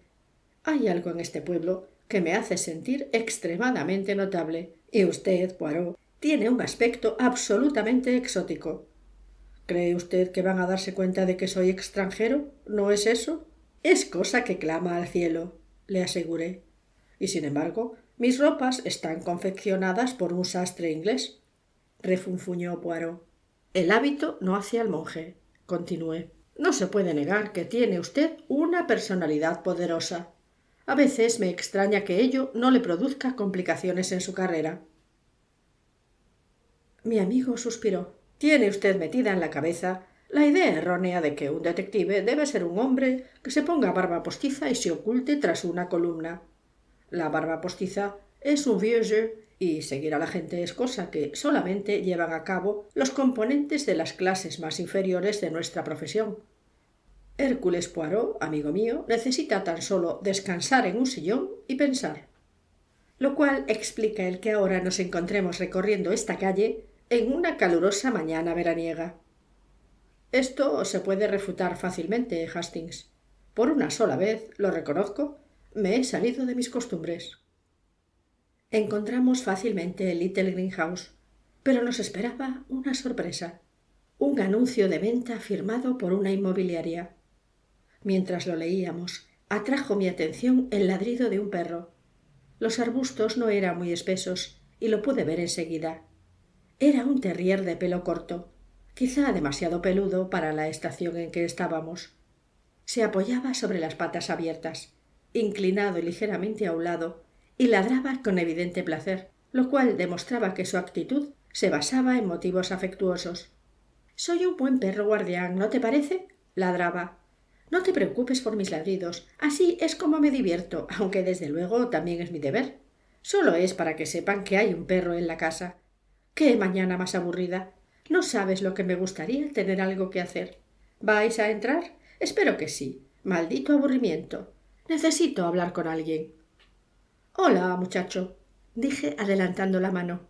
Estiró el cuello por entre los barrotes de la verja y me olfateó con aire de sospecha. Luego movió gentilmente la cola y lanzó alegremente una serie de cortos y agudos ladridos. «No es una presentación en regla, desde luego», pareció decir. «¿Qué le vamos a hacer? Pero ya veo que sabes suplir la falta». «Buen muchacho», dije. «Uf», contestó el terrier amablemente. «¿Y bien, Poirot?», pregunté, abandonando esta conversación y dirigiéndose a mi amigo. Él tenía una expresión rara en la cara, una expresión que no pude descifrar. La mejor forma de describirla era compararla con un nerviosismo deliberadamente reprimido. «El incidente de la pelota del perro», murmuró. «Bueno, por lo menos tenemos aquí al perro». «Uf», intercaló nuestro nuevo amigo. El perro se sentó, bostezó y nos dirigió una mirada expectante. «¿Qué hacemos ahora?», pregunté. El terrier parecía que formulara la misma interrogación. «Parbleu, vamos a ver a los señores. ¿Cómo se llaman? Ah, sí. Señores Gailbert y Stretcher». «Eso parece lo más conveniente», repliqué. Volvimos sobre nuestros pasos y mi reciente amistad canina se quedó lanzando unos cuantos ladridos de disgusto. Las oficinas de los señores Gailbert y Stretcher estaban situadas en la plaza del mercado. Entramos en un sombrío antedespacho donde nos recibió una señorita de aspecto apático y ojos sin brillo. «Buenos días», saludó Poirot cortésmente. La joven estaba hablando por teléfono, pero con una seña nos indicó una silla y Poirot se sentó. Yo cogí otra y la acerqué a la de mi amigo. «No puedo decírselo de veras», decía la joven a su invisible interlocutor. «No sé a cuánto ascenderá el importe. ¿Cómo ha dicho? Oh, sí, me parece que tiene agua corriente, pero desde luego no se lo puedo asegurar. Lo siento mucho. No, ha salido. No, no puedo decírselo. Sí, descuide, se lo diré. ¿Sí? 8136. ¿Quiere repetirlo, por favor?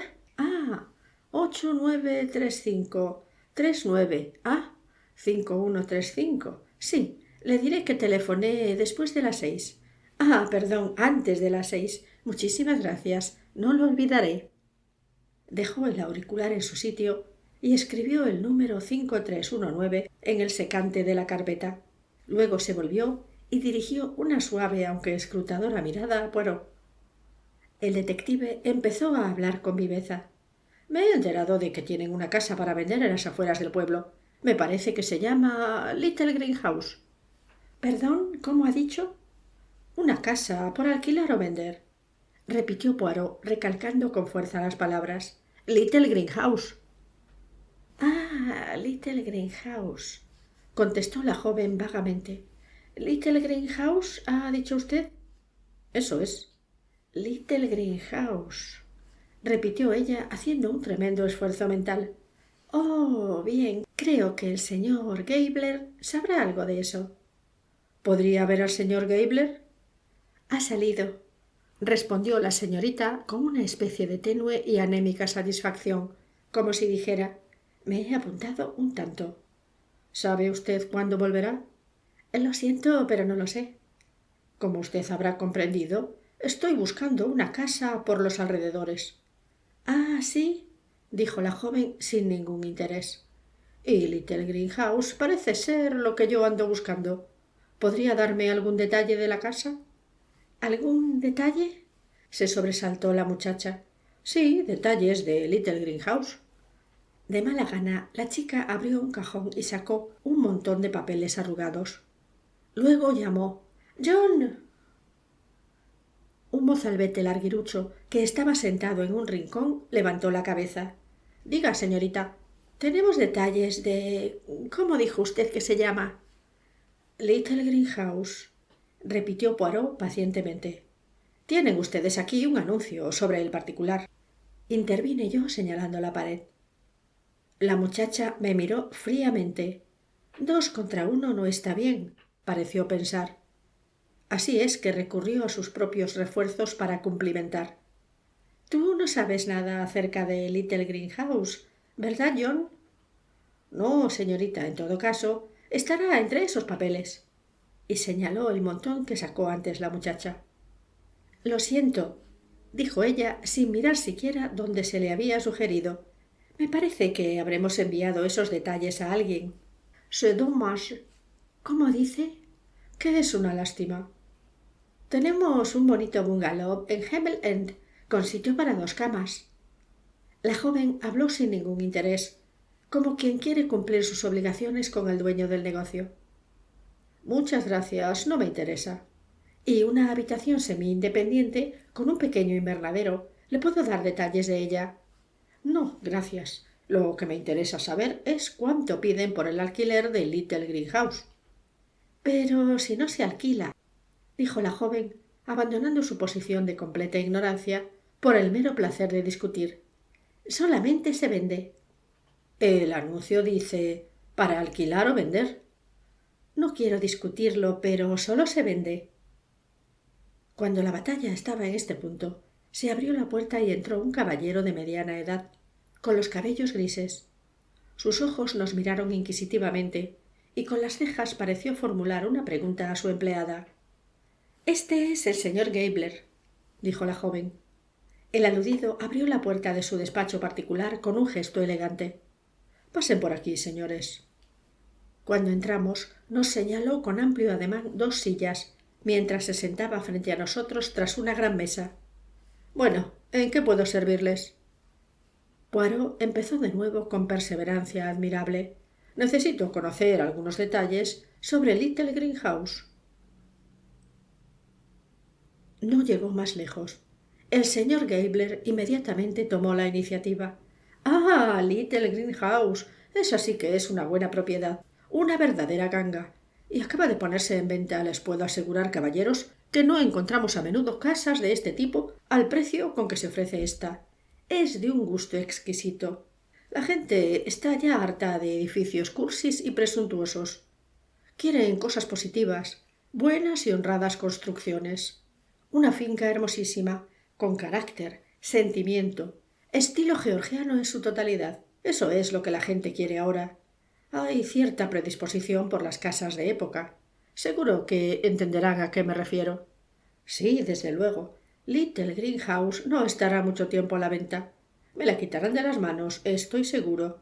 Un miembro del Parlamento vino a verla precisamente el sábado pasado. Le gustó tanto que volverá este fin de semana. Y también hay un señor agente de bolsa que se interesa por la casa. La gente quiere disfrutar de tranquilidad cuando va al campo y prefiere estar lejos de grandes autopistas. Esto está muy bien para algunos, pero nosotros queremos atraer aquí clase. Y eso es lo que tiene la clase. Clase. Reconocerán ustedes que antes sabían cómo construir para señores. Sí, no figurará mucho tiempo en nuestros libros Little Greenhouse. El señor Gabler, a quien le estaba muy bien aplicado el nombre, hizo una pausa para tomar aliento. ¿Ha cambiado el propietario a menudo en los últimos años? Preguntó Poirot. Al contrario, ha pertenecido a una misma familia durante medio siglo. La familia Arundel, muy respetada en el pueblo. Señores a la antigua usanza.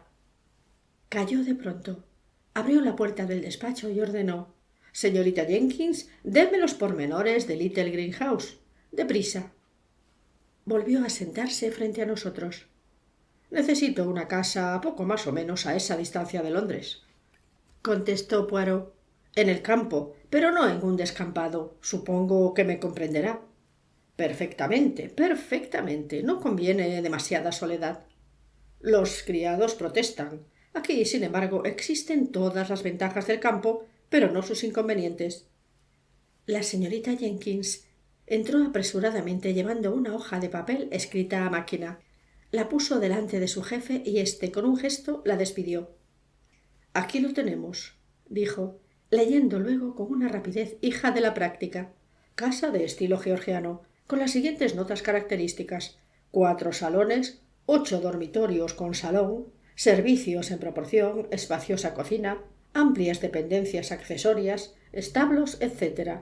Agua corriente, jardines de estilo antiguo, gastos de conservación insignificantes, ocupando todo el conjunto 13 acres, 2 pabellones de verano, etc.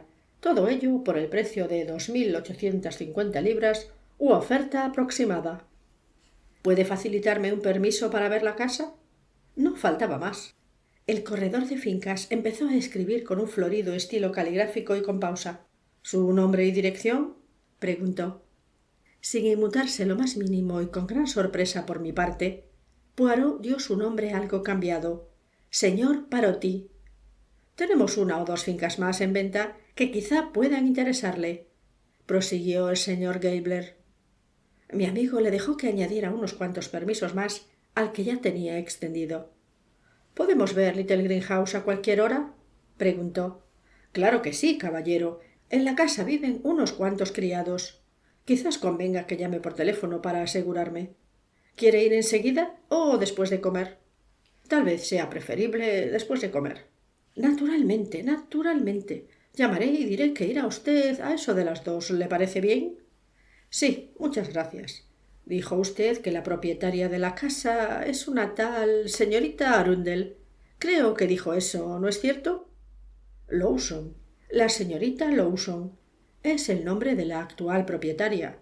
Siento decir que la señorita Arundel murió hace poco tiempo. Por eso se vende la casa. Y le aseguro a usted que se venderá en un abrir y cerrar de ojos. No tengo ninguna duda de ello. Entre nosotros, confidencialmente, si piensa hacer una oferta, estoy dispuesto a estudiarla inmediatamente.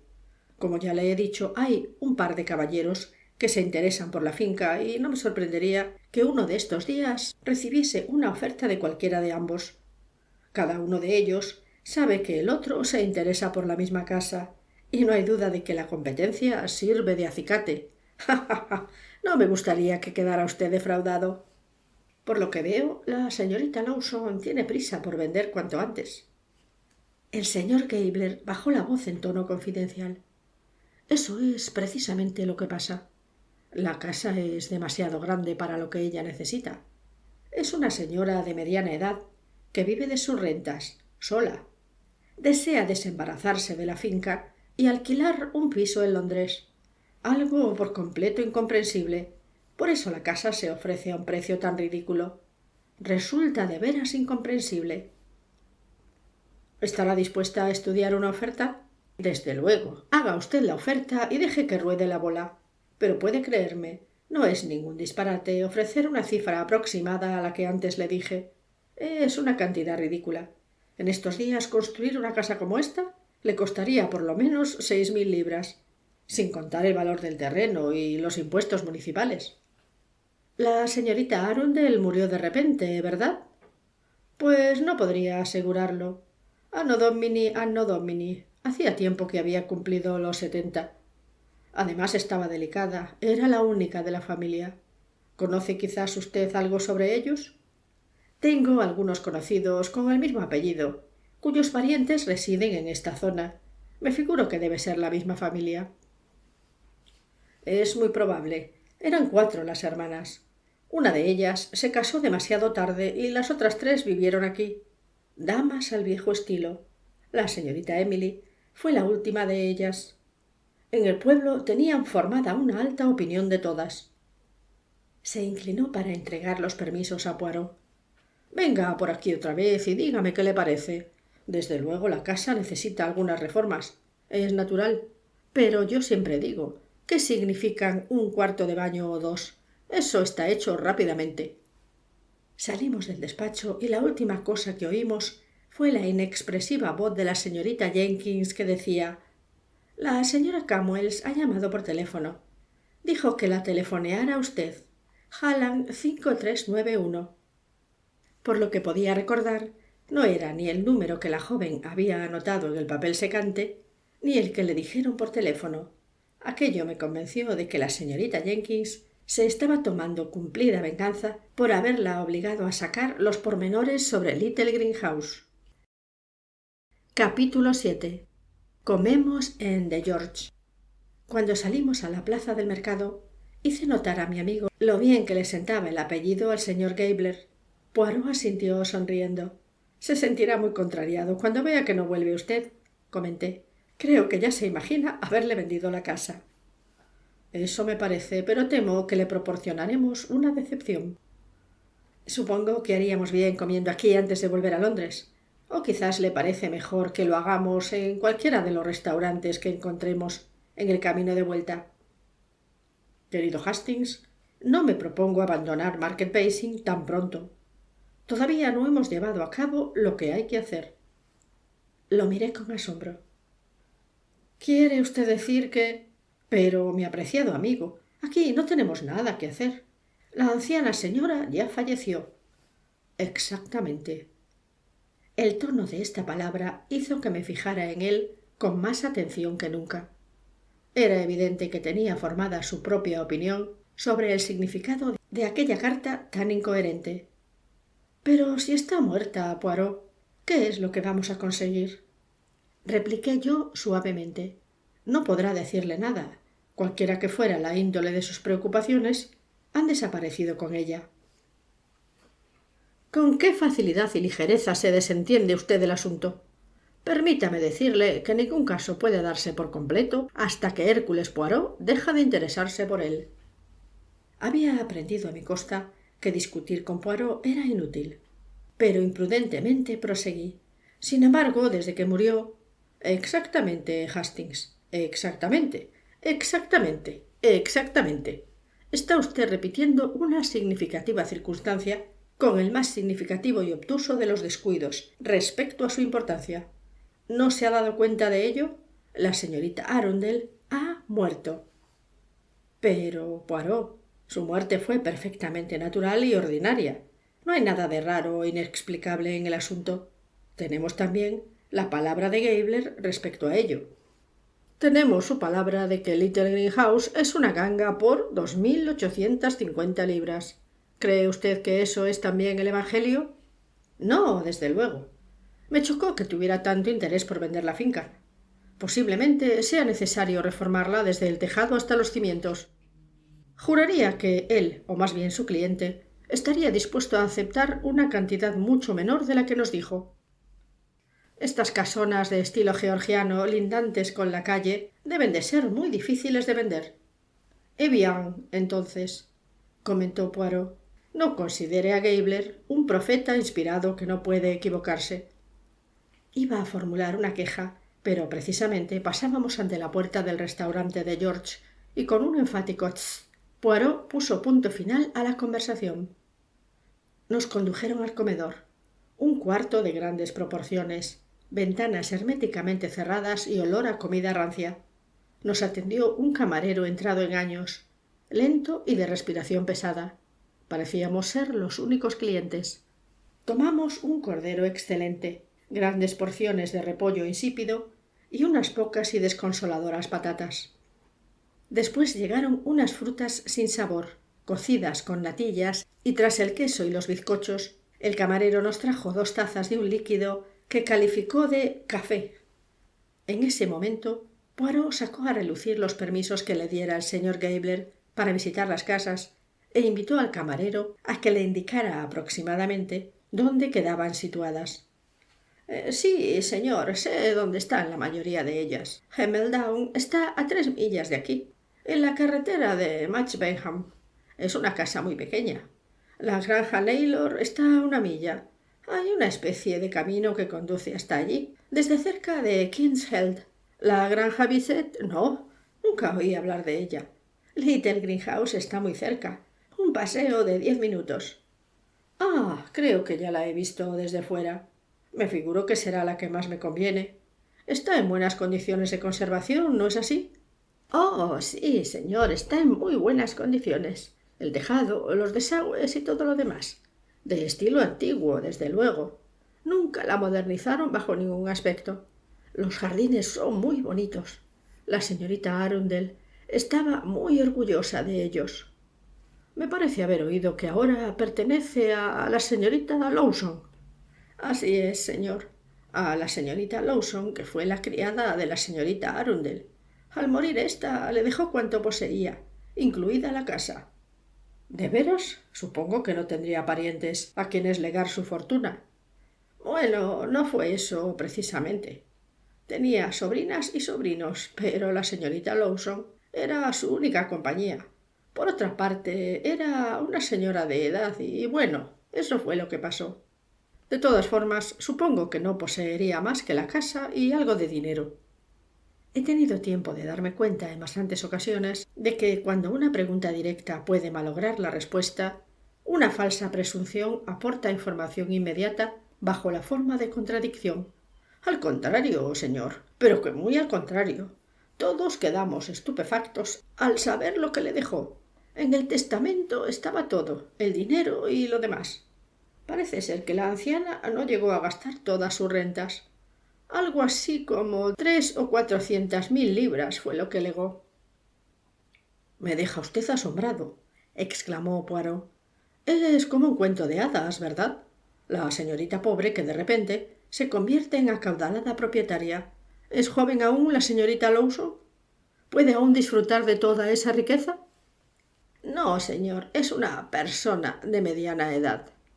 La forma en que pronunció la palabra persona fue casi una declaración artística.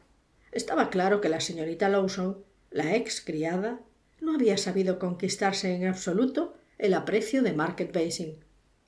Debe haber sido una gran desilusión para los sobrinos, murmuró Poirot. Sí, señor, creo que les causó muy mala impresión. Fue algo inesperado. Se ha discutido mucho sobre eso en Market Basing. Algunos sostienen que no hay derecho a desheredar a los propios consanguíneos. Y, sin embargo, hay quien opina que cada uno puede perfectamente hacer lo que quiera con lo que le pertenece. Al fin y al cabo, habría que discutir ambos puntos de vista. La señorita Arundel vivió aquí mucho tiempo, ¿no es verdad? Sí, señor. Ella, sus hermanas y antes el viejo general Arundel. Como es natural, no lo recuerdo, pero creo que tenía un carácter enérgico. Estuvo en la insurrección de la India. ¿Eran varias hijas? 3, si no recuerdo mal. Y creo que hubo otra que se casó. Sí, la señorita Matilda fue la primera que murió.